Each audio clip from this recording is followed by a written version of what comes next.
This is an essay from Tripp's Substack titled Manifesting America, MAGA and the New Civil Religion. For more content like this, visit processthis.substack.com.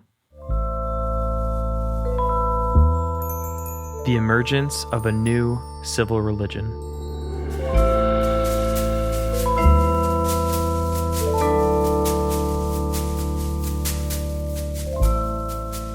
Something extraordinary is happening in American spiritual life.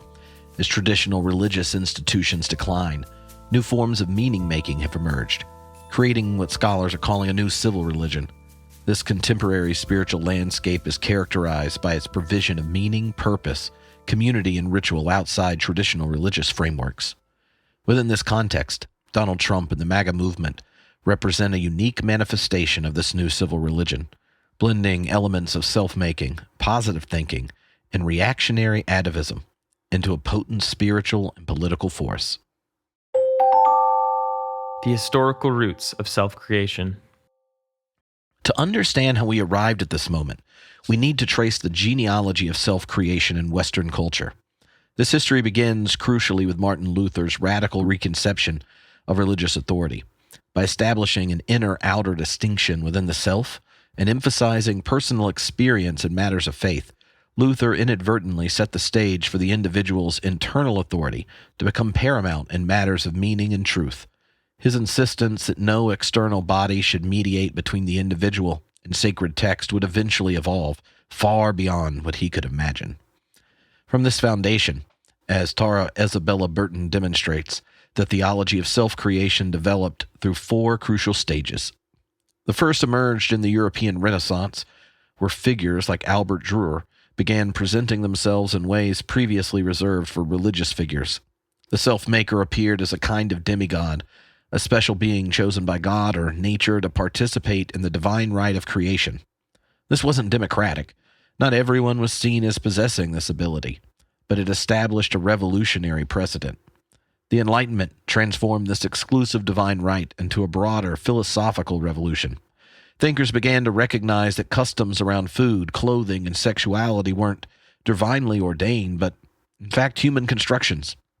This disenchantment of custom made everything open to interpretation based on individual reason. Authority and social custom came to be seen not as sacred guides, but as obstacles of authentic selfhood. The 19th century witnessed what Burton calls the re-enchantment of desire, which took two distinct forms. In Europe, an aristocratic model emerged through figures like Beau Brummel, who turned self-presentation into an art form, even a kind of magic. Dandies were seen as miniature gods, with some occultists developing systems for turning self-presentation into literal magic practice.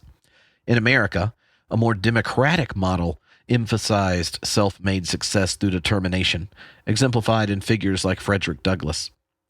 These threads ultimately resolved in the cultural figure of the Hollywood star, a being whose power to create and project a self raised complex questions about authenticity and performance.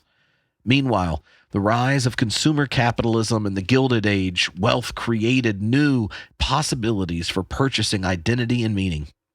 And this merged with New Thought's emphasis on positive thinking as a path to wealth and health, teaching that people can manifest their divine potential through creative visualization.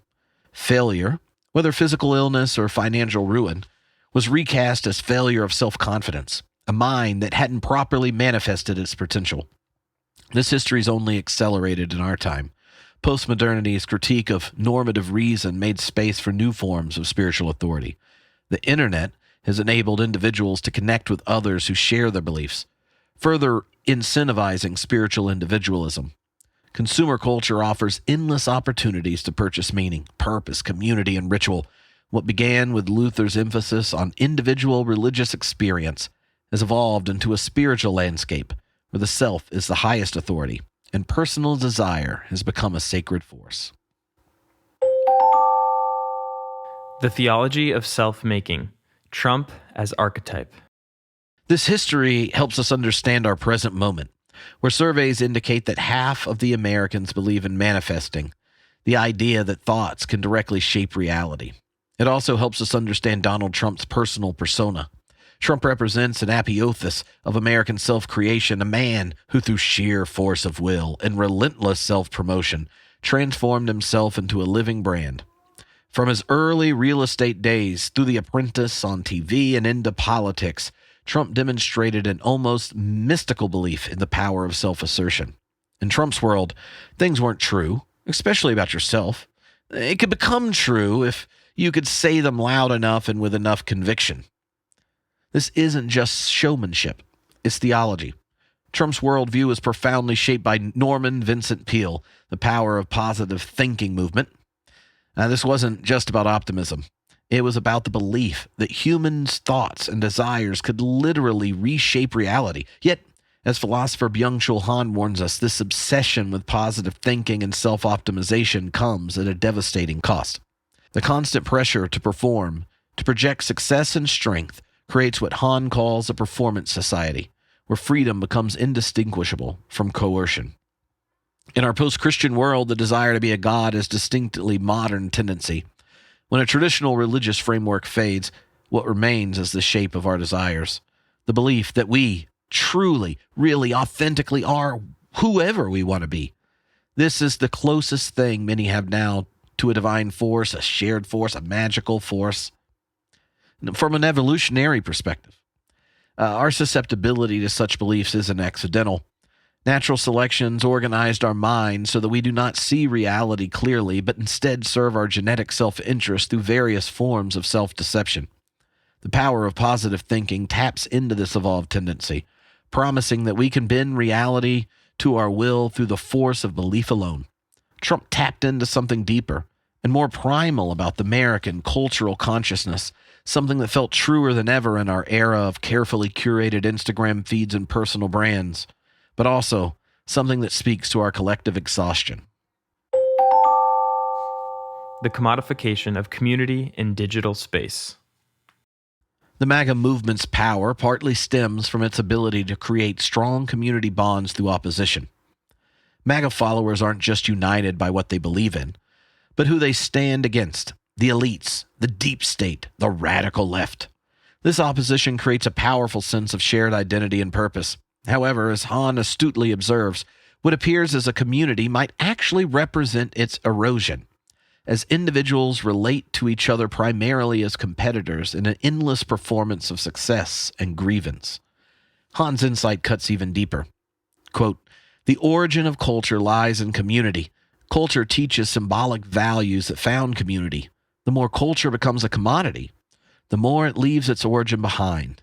The total commercialization and commodification of culture leads to the destruction of community." This is precisely what we see in MAGA, a movement that transforms community into a branded commodity, complete with merchandise, rallies that feel like rock concerts, and social media performance. The community that is so frequently invoked on digital platforms, Han warns, is a commodified form of community. Community as a commodity spells the end of community. The movement's heavy reliance on social media amplifies this dynamic, creating echo chambers that reinforce biases and hinder genuine dialogue. Atavism and the politics of nostalgia. Yet MAGA isn't just about self-creation and positive thinking. It contains a strong atavistic element, a yearning for a mythological past, and a rejection of progressive social change. As Burton observes, Trump's vision of making America great again is explicitly atavistic. His perceived virility is inseparable from his vision of the imagined pre-political correctness America in which men like him more easily thrived. This combination of forward-looking self-creation and backward-looking nostalgia might seem contradictory, but it captures something essential about our moment. We want to be absolutely free to create ourselves, yet we also long for the certainties of an imagined past. The movement's relationship with truth reveals another layer of complexity. As Burton notes, to some, Trump's election confirmed that nothing really matters. His callous disregard for the truth is the ultimate form of disengaged machismo. This nihilistic stance, where truth becomes merely a function of power and desire, emerges naturally from the collapse of traditional frameworks of meaning. When the self becomes the highest authority, truth becomes whatever serves the self's desires. truth, power, and tribal consciousness. These contradictions extend into the movement's relationship with power and truth.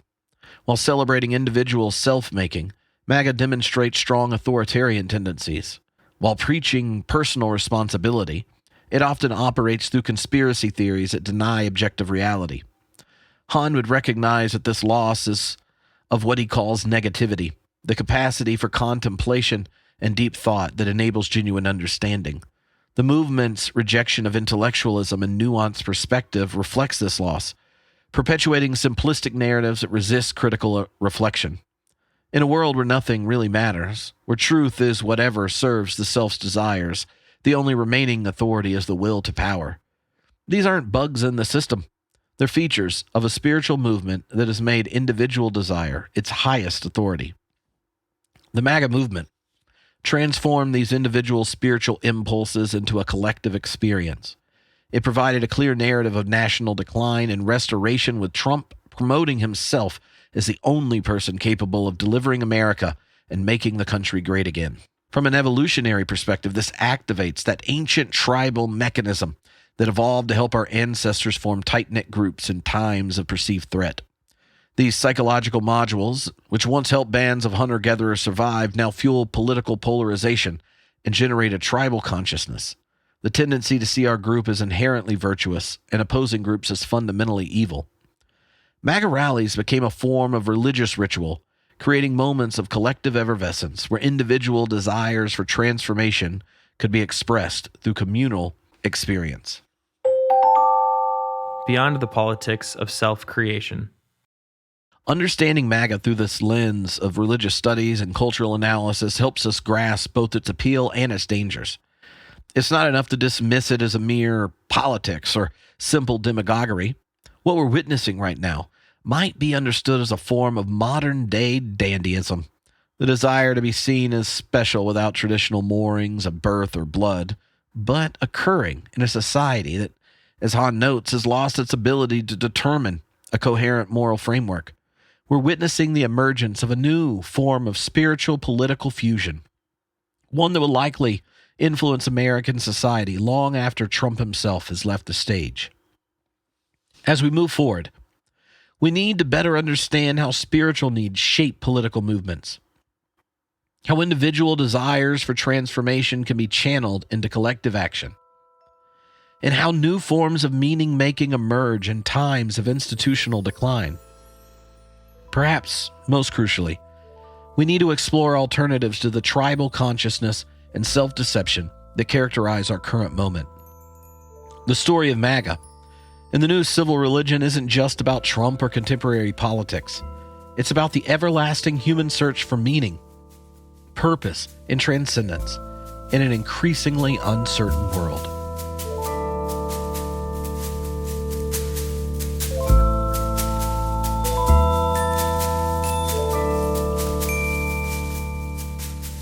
If you'd like to hear more content like this, you can join the Substack at processthis.substack.com. There you can join over 80,000 people on the Process This newsletter. Supporting members get access to ad-free versions of the podcast and invites to live streams and Q&As. Thanks for listening.